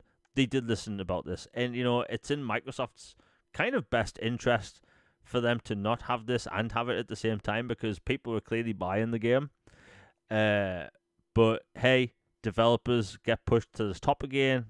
Decent developers. And by the way, when I'm talking about Outbreak, that game and all of those other games that that developer makes, they are the most asset flip looking games I've ever seen in my entire life. It looks like they've gone to the Unreal Engine store, bought a bunch of assets, and just threw something together. They try to bait people online saying, hey, did you like Dino Crisis? And then they've made some crappy game with a dinosaur in it, right? They've been doing this for years and years. And they use AI art, right? In an industry that they are extremely against AI. That developer, look at all of their art for all their games, right? Like, you see some characters with like 7 fingers on one hand while they're holding a gun, right? It was all over the place, but thankfully they've stopped this. Logan, I've been complaining about this for a long time. I know it's bothered you as well, but finally it's ended. Yeah, it had been a practice I had seen from a bunch of different places, some more than others, and it kind of gotten annoying because it was like, oh, there's a new title, and it's like, wait a minute, I know that name. That better not be who I think it is. And then I go and like, sure enough, it is who I thought it was. And then it's like a collection of all these different, you know, things, but it's like just more of same, just renamed or repackaged in a slightly different way to, skyrocket to the front of the queue. And it just, I mean, I get it. Don't hate don't hate the player, hate the game. Well, they changed the rules of the game now, so that won't be an issue, sounds like. So, all in all, I'm glad that won't be happening. I had seen it for several other games too, where it's like I literally see the same game relisted at a later point, and it's not even called like a definitive edition or a remaster or, an upgrade or anything. It's just like straight up the same game, just relisted again. And I'm like, how do they get away with this? Like, how does this work? And I don't know. I'm just glad it's done. Yeah, there's another game I'll mention, and I'm not going to give them as much flack because it wasn't as bad. But there's a game called Century of Ashes, and it's a PvP dragon riding game, and it's actually a lot of fun. Um, and the way they do it is they come out with a brand new cosmetic dragon, and then that puts that bundle to the top of the store because you get the free to play game with that dragon. Like, I see what they're doing, but come on, right? I get that it's visibility on the Xbox store is extremely, it's bad because the unfortunate thing with these stores, same with Steam, same with PSN, and I assume it's the same with Nintendo. There's so many games put onto these consoles or platforms every single week that, like, most of these developers, they have nothing to spend on marketing. So they are hoping, word of mouth, people looking at the store, like, that's them hoping that the game's going to do well. And at the end of the day, like, it's going to happen, but it was annoying just seeing them manipulate the store like that. Now, there is a new thing I have noticed some developers do, and I have noticed this is mainly extremely small developers, is that now they will have several versions of the same game listed on the store. So you have like the Xbox One version, the Xbox Series version, the cross-gen bundle, the cross-gen deluxe bundle. So they have a whole row on the store to themselves. So after the show's finished, just everyone look at the Xbox store and just you'll notice some games, rather than having, the regular game and the deluxe edition, there's like 4 different versions. So Microsoft's gonna have to fix that as well at some point. But it's a good start, I will say that. But my God, I don't like calling games trash because 1, I'm British, I don't say trash, and 2, I see developers, they put like the blood, sweat, and tears in these games. I don't want to call them bad, but oh my God, those Outbreak games look like rubbish. Like absolute slop. Anyway, we'll move on. You know what? This is a big topic this week because people lost their minds, and that is the PlayStation stuff. So the funny thing is, 3 podcasts ago, the title of the show was, or the middle of the title of the show was that will more PlayStation games come to Xbox? And then the day after that show aired, it came out that Sony was hiring for a position that will basically, that person will earn annually anywhere between 350 to 450 million. Sorry, not $450 million. That's a 450,000. heck yeah. That's a great gig. Yeah, hell yeah, I'll do that. But in between $350 and $450,000 annually, and it's basically overseeing basically multi-platform releases. And there was this huge talk online about what does this mean. People are trying to say if it was just about Marathon, even though that's already been announced for Xbox. It clearly wouldn't mean it's for something like Lego Horizon, which is already on Switch. So people were going all over the place, doing backflips online, saying like, what it could mean. And then people found this footage of this sort of, we'll call it a business podcast, of a bunch of executives from Sony talking about how like they are moving to engagement numbers and how looking at putting games on other platforms and other consoles plural. And it kind of reminded people of that business thing we saw last year from Phil Spencer. Like, it's basically the exact same thing, but with Sony instead of Microsoft. And, we had last week off, and here we are talking about it now. So, yeah, it looks like Sony's going to lean more into multi-platform releases. They are going to have a huge success with Helldivers 2. Helldivers 2 is big on PC. It's big on PlayStation. A game about shooting aliens and robots, I'm pretty sure it's going to do pretty well on Xbox. They kind of teased last week that we would see ODSTs in Helldivers 2. Well, it got confirmed today. ODST skins will be in the game. I can't remember the name of it. There's a thing similar to a battle pass in Helldivers 2. Called a legendary war bond. Yeah, that's it. Thank you. It's a war bond, legendary war bond, which basically acts like a battle pass, and that's going to be in there. And I don't know what the price conversion was. I think it might be like $15. Not entirely sure. But you're going to be able to play it as an ODST, have ODST weapons and vehicles in the game, which is really cool. So basically, Microsoft and Sony are going to be making a bunch of money off a game made by Sony, put on an Xbox console. It's a win-win for everyone, really. And, I've seen a huge, I've seen huge back and forths online arguing about this. Like, last year when Microsoft started doing this multi-platform stuff, like, everyone saw the pandemonium online. People were declaring online that they are done with their console, they're changing platforms, and here we are a year later, and Sony's starting to do the same thing. You know why? Because these games cost a crap ton of money to make. Right?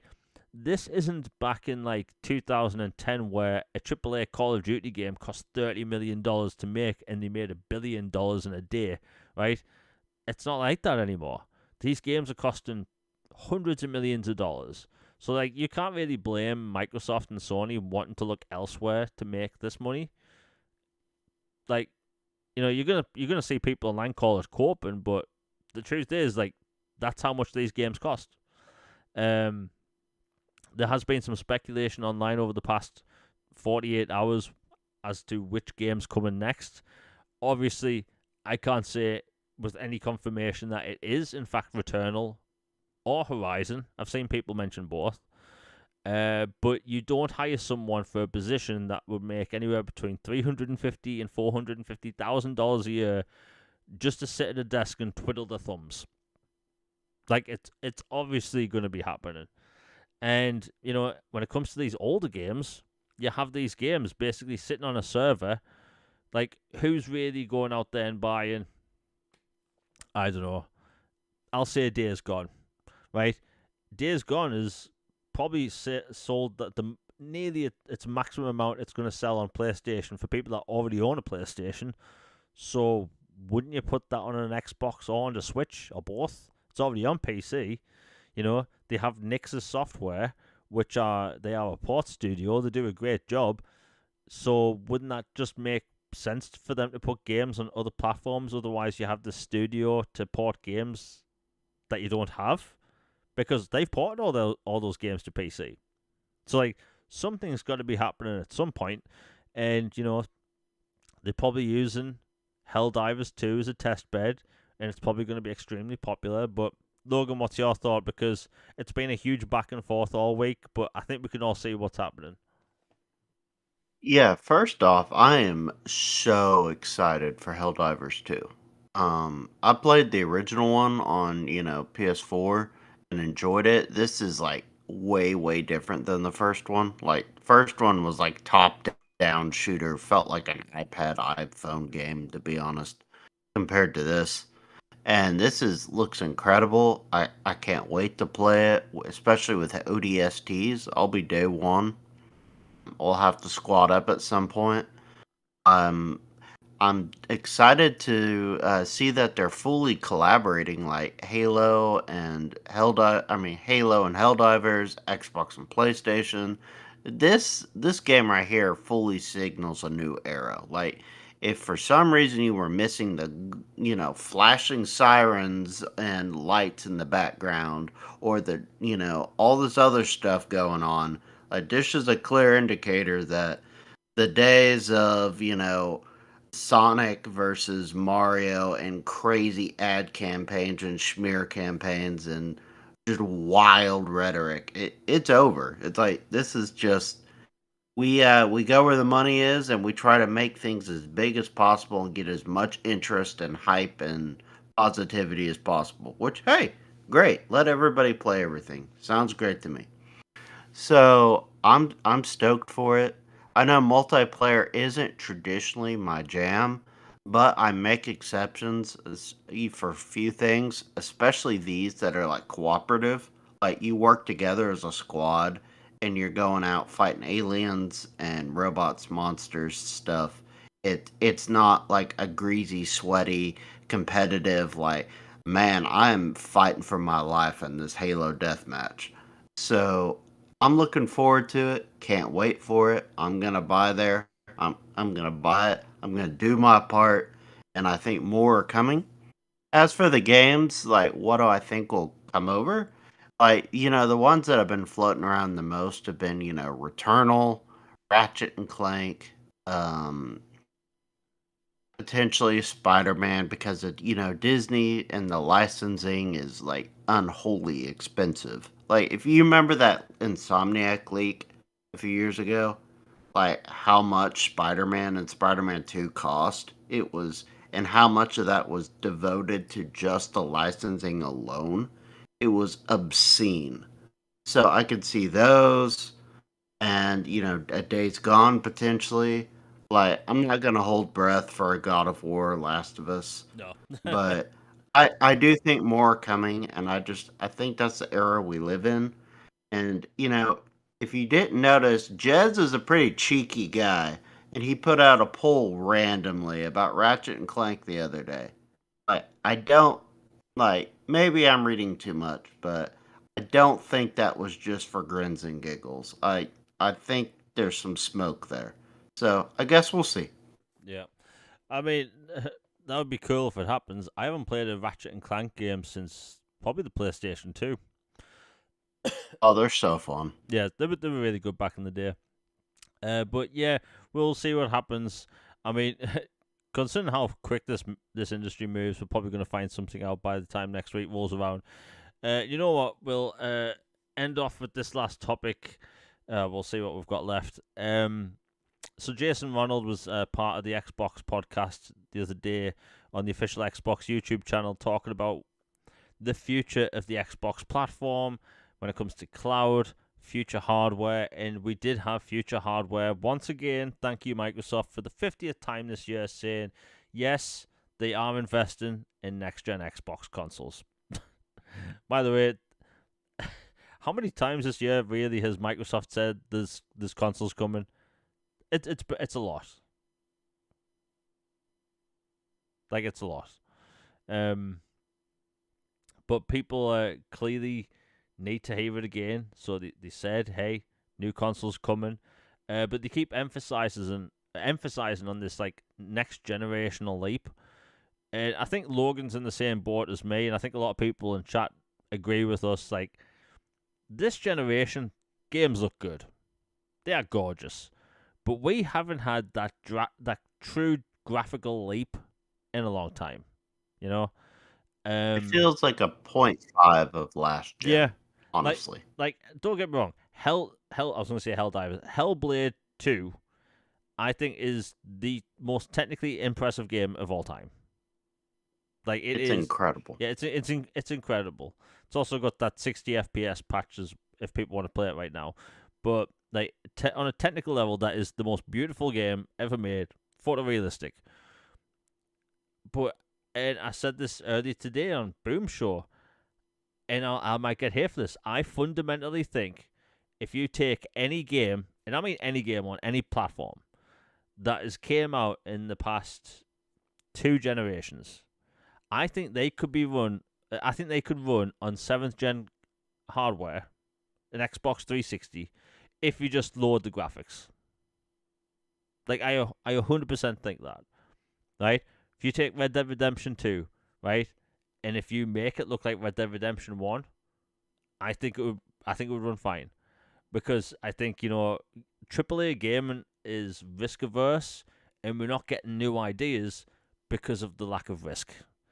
And that's why you look at these game showcases, and if you see a bunch of games that you're looking forward to, that's great. I'm looking forward to a bunch of those games, but I just feel like we're getting the same thing over and over and over. I've talked about this a lot, but I think it's true. If you watch one of the Jeff Keighley showcase things, if it's a single player game, okay, is it third person? Is it a over the shoulder narrative driven action adventure game? We can kind of guess how it's going to play out. Or what's this? There's a Souls-like announced. Congratulations, we all know how it's going to play. Or what's this? There's a first-person zombie shooter coming out. We can guess how it's going to play. I think that, we... I'm trying to think how I could word this without sounding like an arse. I'm trying not to swear. Is arse a swear word? It depends on who you ask. Yeah. We all have one. Whatever. But I think that, new technology can only do so much. We need the developers to actually come up with original ideas. And my take is that, look, if we are going to have like a dedicated AI chip or whatever in the new console, it's not necessarily graphics I'm really craving more of, right? I want to see denser environments. I want to see, enemy AI that is competent, right? If you don't play a Halo game, almost every single first person shooter, I'm just using first person shooters as an example, like almost all enemies run in a straight line, right?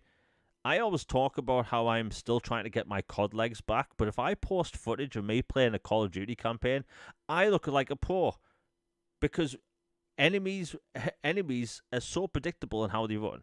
Unless you play in Halo and you're fighting elites that do that side dodge thing, all games are super easy to predict these first person shooter enemies. You know, I want dense crowds. I want destructible environments. How is it 2025 and the only game we can look forward to that has destruction is Battlefield 6? Why aren't other games having destruction? Like, we have cookie cutter games, the same thing over and over and over again, and no risk. And I think that's a shame. You know, I think that maybe that's why gaming can feel stagnant sometimes because every game we're getting is just a slightly better version of something else. you know, um, I know I talk about this a lot, but like Logan, can you think of like anything that's been announced in the past, I don't know, year in the AAA space that's been announced that makes you think, wow, that's a new fresh idea? Um, Expedition 33, but they're technically not AAA, even though, frankly, they mollywopped and curb stomped AAA, to be honest. Yeah. Um, like, something like that is, or, Baldur's Gate 3, and again, they're independent, or, Elden Ring when it came out. Like, there has not been, like, something truly. I would say Hellblade 2 or Hellblades because of the message and the story and the visuals and fidelity, but to achieve all that they have to scale back in some other stuff that feels a little rudimentary at times. So, in all honesty, there hasn't been too many in the AAA space. I've been completely honest, playing way more indies than I have AAA, major franchises of late. Because that's where I'm finding the most joy and enjoyment and creativity. Like, we talked about Shipbreaker and Power Wash Sim earlier. Like, there's something about those, like, I never would have thought I would have liked that game. I was like, this sounds like, why would I play a sim of work? Why would I do that? And then I play it, I'm like, oh my gosh, I feel so daggum happy, and I'm washing a dinosaur in a in a at a a park, or I'm washing a mechanical suit or a gnome's house, or just random stuff. It's just there's something creative that's missing from the current generation. Like, you find them in small bursts here and there, and shout out to I don't remember the studio's name, but I know the publisher. It's like Wired Productions. They're like a indie publisher. I really like them lately. And there's a new game from them called Beneath, which is coming later this year, I believe, or next. It's a horror FPS that looks like it's Cthulhu mixed with fear, and it looks incredible. And I can't wait for that. And they're gonna be try to be Xbox Play Anywhere as well. It's I think a studio of a couple of brothers and some other people. Looks really, really good, and I'm stoked for that. It's bringing back the 360 vibes, and like maybe that's why I have become such a sucker for like Night Dive and Aspire and these studios resurrecting older stuff, but adding modern accessibility and mechanics and a few tweaks. Because it's like it just I don't. You talk about slop all the time, AAA slop. It feels like a lot of AAA is kind of a soulless husk. Just Yeah. being completely honest. No shade at specific devs, but honestly, it just feels like I am like in the Back to the Future like segment where it's like Jaws 47 or whatever, where it's just like I have seen the same thing over and over and over and over again. Or it's like sad dad third person narrative in space, sad dad third person narrative in mythology, sad dad third person narrative in archaeology. It's just like, okay, at some point can we please just do something else? Like, don't get me wrong, I'm a sucker for franchises. I am a Star Wars diehard. I love, The Expanse. I love Gears of War, Halo. These franchises I'm invested in with the characters, and I want them to go on forever, be operas. But some, it feels like mechanically and gameplay speaking, we have kind of, I don't know if plateaued is the right word, but we've kind of we've reached this point where it feels like it just like where's the passion here? It feels like clock in, clock out, appease the financial overlords and get this slop out here and feed everybody their daily soylent green nutrients that is just soulless. Yeah. I mean, the thing is, I think we talk about this a lot, and I think some people might think like, oh, the downers, or like they're not looking forward to anything. It's like I'm excited for a bunch of games. Like, I keep talking about that Expanse game. It's basically Mass Effect, but it's the Expanse, and then there's Exodus, which is basically Mass Effect but a new IP. Funny enough, they're both Mass Effect style games. Shocker to no one. Like I'm looking forward to tons of games. Like, look, I whine about Grand Theft Auto on a weekly basis. I haven't this week, which is about to change. But like I whine about Massive. I was gonna say Mass Effect. I whine about Grand Theft Auto because like I know that when that game comes out, I'm gonna put 30 hours into the story, and then I have no game left. I'm done with the story. I'm not gonna play GTA Online. Not doing that. After the addiction I had with 5. So like I'm not going to be playing that. And people might think that's it's a morbid way to look at it, but back in my day, but like, can you really think about it? We had Grand Theft Auto 3, and then a year later we had Vice City, and now you're lucky if you And get. then San Andreas not far after. Yeah, I think San Andreas was two. I think that was 2 years after Vice City. But bloody hell, what 3 amazing GTA games in 4 years? That's crazy. And remember, Vice City was a way better game than 3. There were vehicles you could fly. There were more speedboats. There were there was more cutscenes in the game. There was bigger story, more cars, different kinds of vehicles. There was an attack helicopter, which was amazing. Everything about that game was better. There was more motorcycles. You had Billie Jean in the soundtrack, which made people go nuts, right? I think that now, like 13 years later, we're going to get a brand new GTA finally. And is that going to live up to the hype? Can it? You know, people are still living on hope for Half-Life 3. Why? Because not just because it would be Half-Life, but we know for a fact that if a new Half-Life game is shown off, let's say tomorrow, just hypothetically, we can almost guarantee that game's going to be doing something different. Because that's what Valve does, and they did that with every bloody game. I think that, again, it says in the title, next gen Xbox most powerful. By the way, I only have 100 characters to play with in a title, so that's why sometimes you have things that say crap like that, right?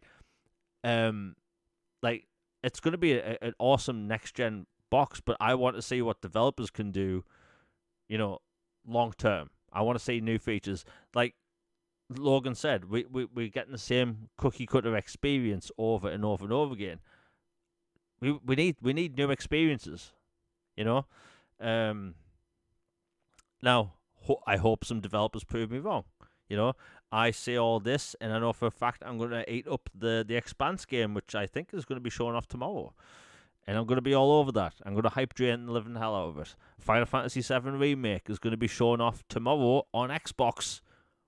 Bloody, oh my god. Logan, this wasn't really a topic because, we'll be talking about next week, but in 12 hours time, I think. That's more like 14 hours.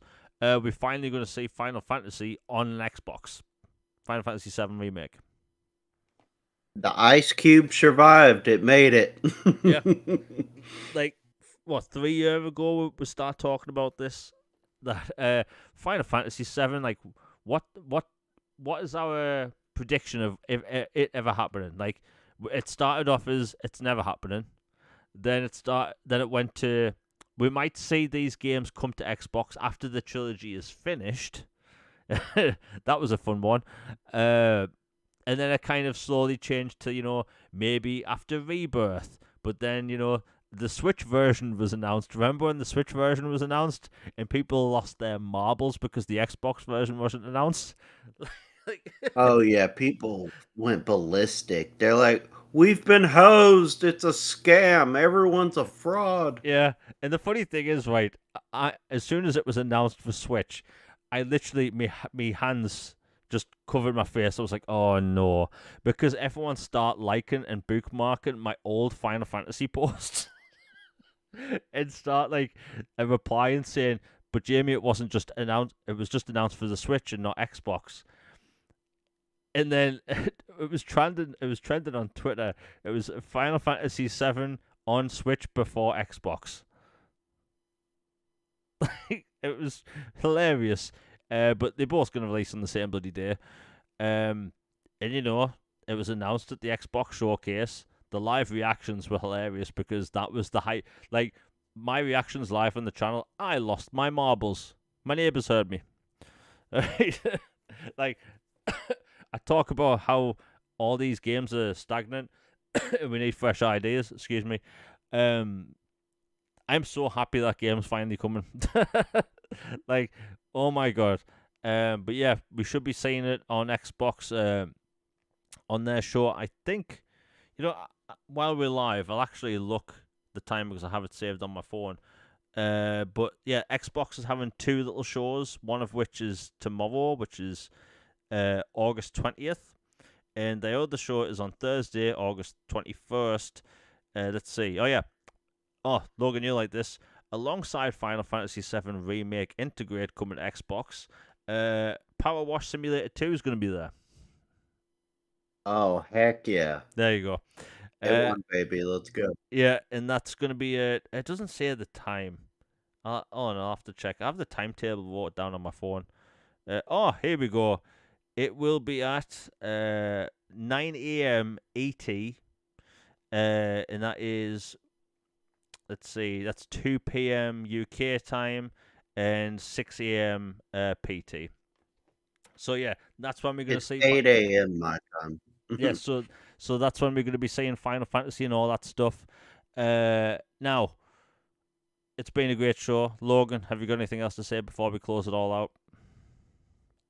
A couple things. I can't believe forgot to mention this during the Gamescom thing, but they announced a Sekiro anime, which looks pretty cool. Oh yeah, and that had been rumored for a little bit, and then the big one was Fallout Season 2 looks incredible. Like the trailer, New Vegas. You've got a Deathclaw. You've got the T-Rex statue where there's Sniper Nest. You've got Mr. House. You've got, the robot with the cowboy face. You've got the Legion. They are going, balls to the wall. It looks crazy. Yeah. Yeah, I mean, look, I'll be honest, I still haven't watched the show. Because I'm... Oh my gosh, Jamie, what are you doing? I know. I'm determined to finish Fallout 4 before I watch that series. And I just keep putting... We'll get on it. Yeah, I'll try and get to it before the... What comes out in December, right? Yes, December. Yeah. The Sekiro thing, I'm all down for. The The Splinter Cell series got a new poster. Excuse me as I sign myself into oblivion. Like, as a Splinter Cell fan, like, is that all I get? Is that Just all? Ubisoft Yeah, things. like, is that all I get as a Splinter Cell fan? Like, really? Um, but yeah, cool TV shows. You know what? Screw it. Let's end the show like this. This isn't video game related. Logan, did you watch Alien Earth? I have not Oh yet. my god. I have to go to. My sister is the one that has the Disney Plus, so I'm gonna have to go over there to catch up. But from the teasers I've seen, it looks incredible. Like I saw some zombie cat looking thing. Yep. It like, dude, I'm so stoked. This looks incredible. Is it? Yep. Yep. It's peak. Okay, It's I'm excited. yeah. I put it like this. Like I, I for something to be S tier sci-fi for me, it has to be good on all levels. The action has to be good. The action has to be good. It has to have a good vibe. Like, I talk about The Expanse a lot because I think The Expanse is possibly one of the best sci-fi shows of all time. Top 5. It's masterful. Yeah, like I recently finished it um like 2 nights ago, and it's incredible. Like I did my rewatch 2 nights ago, and it's incredible. Like there's nothing like it. And honestly, this might be controversial. I think if we're looking at consistency, The Expanse is better than Battlestar Galactica. I'd agree because the last season Terrible. of Battlestar Yeah, Galactica terrible. was a little rough. Terrible. Oh my no, I will. I love Battlestar. By the way, for people just joining for the first time, we don't normally talk about TV shows, but a lot's happened. I want to talk about it. Because Alien Earth, I won't spoil it. My jaw hit the floor straight away because it. So, can you remember when you fired up Alien Isolation and it looked like it was set in the Alien universe? You know, it had that retro futuristic 70s aesthetic.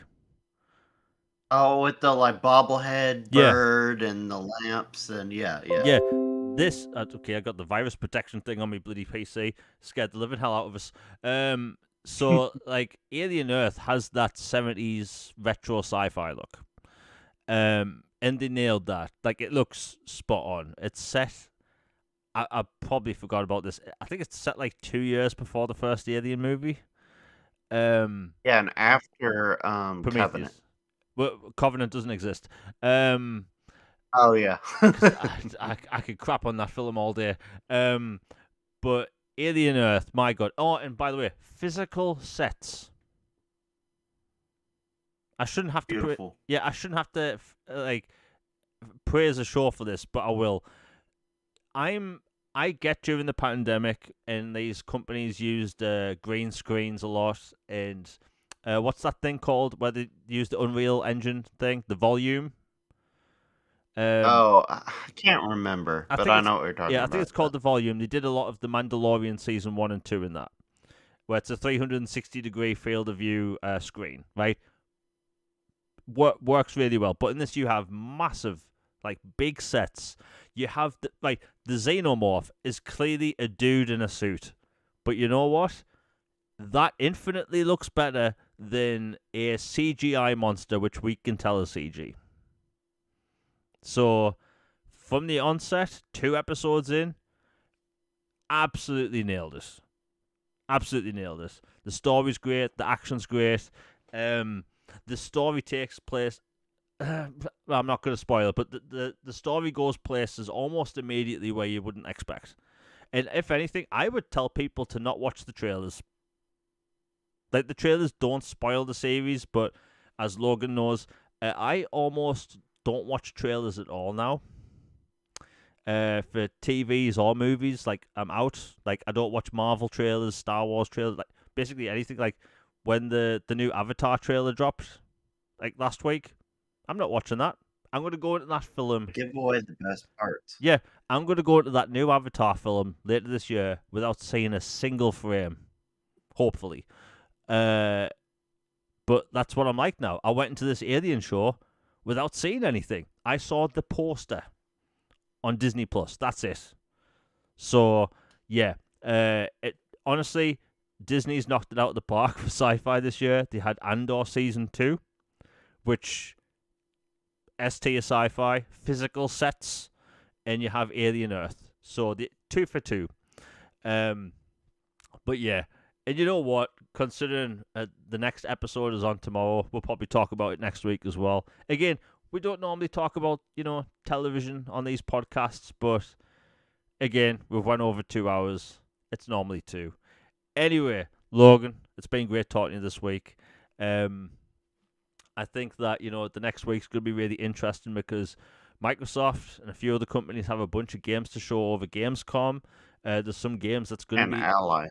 Yeah, the Ally thing. There's going to be a bunch of new games showing that are outside Gamescom. There's the Call of Duty event, which is soon, which is going to be interesting. But yeah, everyone in chat has been amazing. I don't know what's up with the analytics on my screen because it's all over the place. So if you've enjoyed the show, please let me know if the audio's been fine. Like, share, it really does help out. We will be having a weekly show no matter what going forward for the rest of the year because last week we didn't have a show. We had a week before that where we did, and then the week before that we didn't. YouTube, it's all about consistency and the algorithm. It's a bit of a mess. But anyway, hope everyone enjoys the show. I should be having a video out by Sunday on this channel. I won't say what it is, but you might enjoy it if you like video games on Xbox. Anyway, hope everyone is back for the next episode next week, and have a nice day. We out, everyone. Peace.